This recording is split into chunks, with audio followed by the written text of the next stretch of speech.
पुणेकर काय करतील याचा नेम नाही। आखाडचा शेवटचा रविवार निमित्त चिकन मटनच्या दुकानाबाहेर रांगच रांग पाहायला मिळते। पण याच दिवसाचा फायदा राजकीय पुढाऱ्यांकडून सुद्धा घेतला जातोय।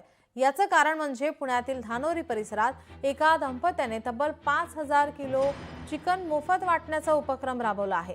मतदारांपर्यंत पोहोचता यावा आणि जनसंपर्क वाढावा म्हणून ही शक्कल केल्याचं कळतंय।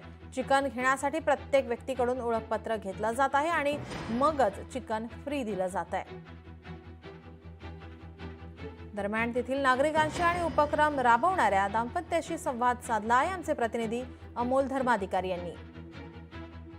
पुण्यामध्ये धानोरी भागामध्ये आखाड साजरा करण्यासाठी खरं तर सर्वसामान्य नागरिकांना मोफत चिकन दिलं जाते आणि त्यासाठी ही गर्दी आपण पाहतोय। मोठ्या संख्येने महिला आहेत, पुरुष आहेत, ते सुद्धा या ठिकाणी चिकन खरेदी करण्यासाठी किंवा मोफत घेण्यासाठी आलेले आहेत।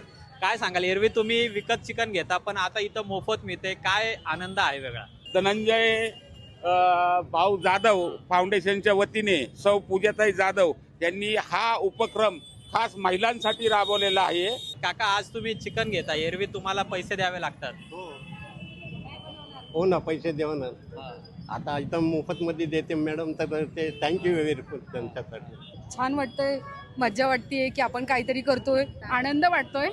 एवढ्या संख्येने लोक बाहेर पडली आहेत, त्यांच्या चेहऱ्यावरचा आनंद बघून एक आणखीन आनंद वाटतोय। म्हणजे हे चिकन देणारे लोक आहेत, ते मध्यम त्याचबरोबर गरीब नागरिक आहेत, यांना त्यांच्या घरी अशा पद्धतीने आखाड साजरा करता यावा यासाठी धनंजय जाधव आणि त्यांच्या पत्नी आहेत यांच्याकडून हे आयोजन करण्यात आलेलं आहे आणि त्याला प्रतिसाद सुद्धा पाहतोय की मोठ्या प्रमाणात आहे। कॅमेरामन तुषार नानावरेसह अमोल धर्माधिकारी, लोकशाही मराठी, पुणे।